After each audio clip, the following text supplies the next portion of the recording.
হারিয়ে যাওয়া TikTok ID ফিরিয়ে আনবেন কিভাবে? আপনার নাম্বার মনে নেই, ইমেল মনে নেই, পাসওয়ার্ড মনে নেই, তারপরও রিকভারি করার সুযোগ পাবেন। অনেকেরই এমনটা হয়, টিকটক আইডি আছে কিন্তু নাম্বার, ইমেল, পাসওয়ার্ড মনে নেই, বা নাম্বার হারিয়ে গিয়েছে, নাম্বার নষ্ট হয়ে গিয়েছে, এই জন্য টিকটক আইডি আর লগ ইন করতে পারছেন না বা আর ফেরত আনতে পারছেন না। তো এই সমস্যাগুলোর সমাধান দেওয়ার চেষ্টা করবো আজকের এই ভিডিওতে। ভিডিও ভালো লাগলে ভিডিওতে একটি লাইক করে দিবেন, আর যারা এখন পর্যন্ত আমাদের ইউটিউব চ্যানেল সাবস্ক্রাইব করেননি অবশ্যই সাবস্ক্রাইব করে দিবেন। তো চলুন আর দেরি না করে আমাদের আজকের ভিডিওটি শুরু করা যাক। ওকে, প্রথম কাজ হবে টিকটকে চলে আসুন। টিকটকে আসার পরে এই যে সার্চে চলে আসবেন। সার্চে গিয়ে আপনাদের যেই হারিয়ে যাওয়া টিকটক আইডিটা রিকভারি বা ফেরত আনতে চাচ্ছেন সেই আইডিটার নামটা লিখে আপনারা সার্চ করবেন। নাম তো মনে আছে তাই না? আপনারা জাস্ট সার্চ করুন। তো আপনাদের আইডির নাম লিখে সার্চ করার পরে এই যে ইউজারের পেজে চলে আসবেন। তাহলে আপনারা দেখবেন অনেক আইডি আছে, অনেক আইডির মধ্য থেকে আপনারা আপনাদের আইডিটা খুঁজে বের করবেন। যেই আপনাদের আইডিটা আপনারা ফেরত আনতে চাচ্ছেন বা রিকভারি করতে চাচ্ছেন, যে আইডির হয়তো নাম্বার নষ্ট হয়ে গিয়েছে, নাম্বার হারিয়ে গিয়েছে, বা কোন নাম্বার ইমেল দিয়ে খোলা তাও মনে নেই, পাসওয়ার্ডও মনে নেই, কিভাবে রিকভারি করবেন? এই যে আমরা এই আইডিটা মূলত রিকভারি করতে চাচ্ছি, আমাদের এখানে লগ ইন নেই। এখন আমরা কিভাবে লগ ইন করবো? আমাদের আইডি কিন্তু তারপর আমাদের কাছে লগ ইন নেই, কারণ আপনাদের হয়তো নাম্বার, ইমেল, পাসওয়ার্ড মনে নেই বা নাম্বার হারিয়ে গিয়েছে। তাহলে এখন কিভাবে রিকভারি করবেন? প্রথমত আপনাদের ইউজার নেমটা কপি করতে হবে। এই যে আপনাদের নামের নিচে @, দিয়ে যেটা আছে এটা মূলত আপনাদের ইউজার নেম। এখানে একটা ক্লিক করবেন, একটা টাচ করলে দেখবেন এটা কপি হয়ে যাবে। তো এই ইউজার নেমটা কি কাজে লাগবে? আপনাদের নাম্বার বা ইমেলটা মনে নেই যে আসলে এই আইডিটা কোন নাম্বার বা আমি ইমেল দিয়ে খুলেছি, তো এই ইউজার নেমটা মূলত আপনার সেই নাম্বার বা ইমেলটা মনে করতে সাহায্য করবে। হ্যাঁ, আমি আপনাদেরকে আরও বিস্তারিত দেখাবো। জাস্ট ইউজার নেমটা কপি করে আপনারা ব্যাক করুন। ব্যাক করে এখন আপনাদের কাজ হবে এই যে হোমের এই লাইনে দেখুন এই যে প্রোফাইল লেখা আছে, এই প্রোফাইলের এখানে ক্লিক করে লগ ইনের এই পেজে চলে আসবেন। লগ ইনের এই পেজে আসার পরে আপনাদের কাজ হবে, এখান থেকে আমাদের অনেকগুলো আইডি দেখাচ্ছিল, আমরা এখান থেকে ক্যান্সেল করে দিয়েছি। এখন এই পেজে আসার পরে এই যে অনেক সময় আপনারা এখান থেকে সাইন আপের পেজে আসতে পারেন। সাইন আপের পেজে আসলে আপনাদের কাজ হবে যে লগ ইনের পেজে আসবেন। অবশ্যই আমরা অ্যাকাউন্টটা লগ ইন করার চেষ্টা করব। লগ ইনের এই পেজে আসার পরে এই যে দেখুন এইখানে আপনাদের একটা অপশন পেয়ে যাবেন, এই যে ইউজ ফোন বা ইমেল বা ইউজার নেম। আপনাদের কাজ হবে এইখানে একটা ক্লিক করতে হবে। তো এইখানে ক্লিক করার পরে আপনাদের কাজ হবে ফোন নাম্বারের পাশে এই যে ইমেল বা ইউজার নেমের একটা অপশন পেয়ে যাবেন, এইখানে একটা ক্লিক করবেন। এইখানে ক্লিক করার পরে যাদের ইমেল বা মোবাইল নাম্বার মনে আছে তারা তো সেই নাম্বার দিয়ে খুব সহজে এখান থেকে লগ ইন করতে পারবেন। আর আমি ধরে নিলাম নাম্বার, ইমেল কিছুই মনে নেই, তাহলে এখন কাজ হবে যে ইউজার নেমটা মাত্র আমরা কপি করলাম সেই ইউজার নেমটা দিবেন। মানে আপনাদের যেই আইডি ফেরত আনতে চাচ্ছেন, রিকভার করতে চাচ্ছেন, সেই আইডির ইউজার নেমটা আপনারা দিয়ে দিবেন। এরপর কাজ হবে কন্টিনিউ অপশনে একটা ক্লিক করুন। তো এখান থেকে আমরা কন্টিনিউ অপশনে একটা ক্লিক করব। তারপর লোডিং নিয়ে দেখবেন আপনাদের পাসওয়ার্ড দেওয়ার কথা বলবে। এখন যদি পাসওয়ার্ড মনে থাকে তাহলে তো খুবই ভালো ব্যাপার, পাসওয়ার্ড দিন লগ ইন হয়ে যাবে। আর যদি পাসওয়ার্ড মনে না থাকে কোনো সমস্যা নেই, আরও অন্যান্য মাধ্যম আছে। এই যে এখানে দেখুন নিড হেল্প লগ ইন, এখানে একটা অপশন আছে, আপনাদের কাজ হবে এখানে একটা ক্লিক করবেন। এইখানে ক্লিক করার পরে অনেকের আবার এমন হতে পারে যে ভাই আমার তো নাম্বারটা মনে আছে বা ইমেলটা মনে আছে, সেটা দিয়ে যদি ট্রাই করতে চান তাহলে যে দেখুন নাম্বার দিয়ে যদি লগ ইন করতে চান রিসেট পাসওয়ার্ড উইথ ফোন এখানে একটা ক্লিক করবেন। তারপর মোবাইল নাম্বার দিয়ে আপনারা মোবাইল নাম্বারে কোড বা পাসওয়ার্ড দিয়ে বা কোড দিলেই দেখা যাচ্ছে আপনাদের লগ ইন হয়ে যাবে। আর যদি ইমেল মনে থাকে আপনারা এখান থেকে যে রিসেট পাসওয়ার্ড উইথ ইমেল এখানে গিয়ে আপনারা আপনাদের অ্যাকাউন্ট ইমেলটা দিয়ে ইমেলে কোড যাবে, কোড দিয়ে লগ ইন করতে পারবেন।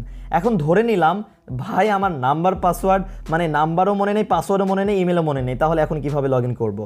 এই ক্ষেত্রে আপনাদের কাজ হবে রিকভার ইয়োর অ্যাকাউন্ট, এই অপশনটা বেছে নিতে হবে। এইখানে একটা ক্লিক করুন। এখানে ক্লিক করার পরে আরও একবার আপনাদের ইউজার নেমটা এখানে দিতে বলবে। আর আইডি যদি নিচে চলে আসে এখানে ক্লিক করতে পারেন, আর যদি না আসে আবারও ইউজার নেমটা এখানে দিবেন। @, ছাড়া এমনকি কোনো প্রকার স্পেস ছাড়া আপনারা আপনাদের ইউজার নেমটা দিবেন। ইউজার নেমটা দেওয়ার পরে আপনাদের কাজ হবে এই যে সার্চ অপশন পেয়ে যাচ্ছেন, এইখানে একটা ক্লিক করবেন। এইখানে ক্লিক করার পরে এইবার এই ইউজার নেমটা দেখুন কি দারুণভাবে আমাদেরকে নাম্বার আর ইমেলটা মনে করতে সাহায্য করবে। কিভাবে সাহায্য করবে?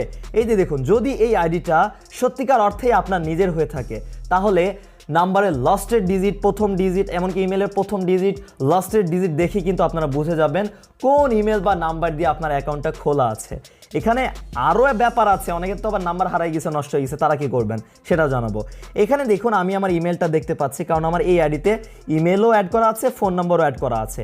তাহলে কোন ইমেল ফোন নম্বর অ্যাড করা আছে এটা পুরোপুরি দেখা যাবে না, কিন্তু লাস্টের ডিজিট দেখা যাবে। যেমন আমার ইমেল অ্যাড করা আছে লাস্টে Y54, তাহলে আমি আমার ইমেল বা জিমেলে গিয়ে আমি কিন্তু চেক করতে পারি যে আমার কোন ইমেল বা জিমেলে Y লাস্টে 54 আছে, সেটা দেখে আমি বুঝতে পারি এই ইমেল দিয়ে আমার অ্যাকাউন্টটা খোলা, তারপর ইমেলে কোড যাবে, কোড দিয়ে আমি লগ ইন করে নিতে পারি যদি এই ইমেলটা আমার কাছে থাকে তো, ঠিক আছে।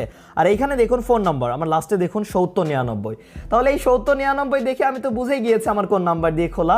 আপনাদের নিজেদের যদি আইডি হয় তাহলে আপনারা তো অবশ্যই আপনাদের নাম্বারই অ্যাড করেছেন, তাহলে এইভাবে লাস্টের ডিজিট দেখে আপনারা বুঝতে পারবেন কোন নাম্বার বা ইমেল দিয়ে খোলা।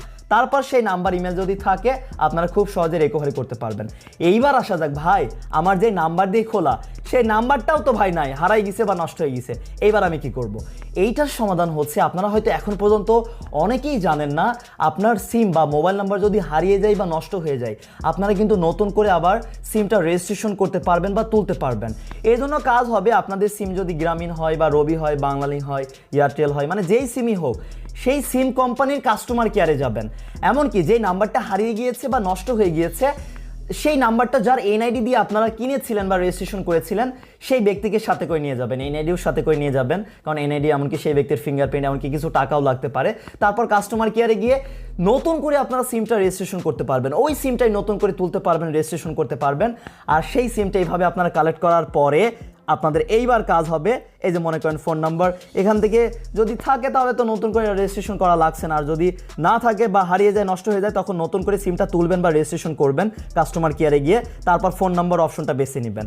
তারপর আর কি সেই নতুন সিম বা নতুন নাম্বারেই কিন্তু কলটা যাবে আপনাদের, ওই সিমে বা ওই নাম্বারেই কিন্তু আপনাদের একটা ভেরিফিকেশন কোড পাঠানো হবে, সেই কোডটা আপনারা এখান থেকে দিয়ে দিবেন। আর পাসওয়ার্ড মনে থাকলে পাসওয়ার্ড দেওয়ার অপশন ছিল, পাসওয়ার্ড দিয়েও তো লগ ইন তো খুব সহজে করে নিতে পারবেন। তো আমাদের নাম্বারে এখন যেই কোডটা আসবে আমরা সেই কোডটা এখানে দিয়ে দিব। ওকে, আমাদের নাম্বারে সরাসরি কল এসেছিল, আপনাদের নাম্বারেও যদি কল আসে তাহলে কলটা রিসিভ করবেন। কলে দেখবেন একটা ভেরিফিকেশন কোড বলবে, সেই কোডটা এখানে দিয়ে দিবেন। আমরা অলরেডি কোডটা পেয়েছি, সেই কোডটা আমরা এখানে দিয়ে দিচ্ছি। আপনাদেরও মেসেজ বা কল আসলে কলে যে কোডটা পাবেন সেই কোডটা আপনারা এখানে দিবেন। তারপর লোডিং নেবে, লোডিং নিয়ে দেখবেন আপনাদের টিকটক সরাসরি লগ ইন হয়ে যাবে। এই যে এরকম আপনাদের যদি পপ আপ আসে এখান থেকে কেটে দিবেন এই পেজটা। আমরা যদি এখান থেকে একটু ব্যাক করি, ব্যাক করে যদি লগ ইন না হয় একদম কেটে দিবেন। আমরা এখান থেকে সব কেটে দিব, সব কেটে দিয়ে এইবার যদি টিকটক লগ ইন করি, ও মাই গড, আমরা কিন্তু আমাদের টিকটক আইডিটা ফেরত পেয়ে গিয়েছি, আমরা রিকভার করতে সক্ষম হয়েছি। এইভাবে প্রিয় দর্শক আপনারা আপনাদের হারিয়ে যাওয়া টিকটক আইডিটা রিকভারি করতে পারবেন। নাম্বার ইমেল ভুলে গেলে ইউজার নেম দিয়ে মনে করতে পারবেন, এমনকি নাম্বার যদি একদম হারিয়ে যায়, নষ্ট হয়ে যায়, নতুন করে রেজিস্ট্রেশন করতে পারবেন। তারপর এইভাবে আপনারা কোড দিয়ে পাসওয়ার্ড ছাড়াই কিন্তু লগ ইন করে নিতে পারবেন। এই ছিল আমাদের আজকের এই ভিডিওটি। আর আরেকটি বিষয় আপনাদেরকে জানাতে চাই, আপনারা যারা টেলিগ্রামে অ্যাভেলেবল আছেন অবশ্যই আমাদের অফিসিয়াল টেকনিক্যাল সাব্বির টেলিগ্রাম চ্যানেলে জয়েন থাকতে ভুলবেন না, কারণ এখানে জয়েন থাকলে আমাদের বিভিন্ন আপডেট জানতে পারবেন। আমাদের সাথে জুড়ে থাকার জন্য এই জন্য অবশ্যই আমাদের টেকনিক্যাল সাব্বির টেলিগ্রাম চ্যানেলে জয়েন থাকবেন। সবাই ভালো থাকবেন, আল্লাহ হাফেজ সবাইকে।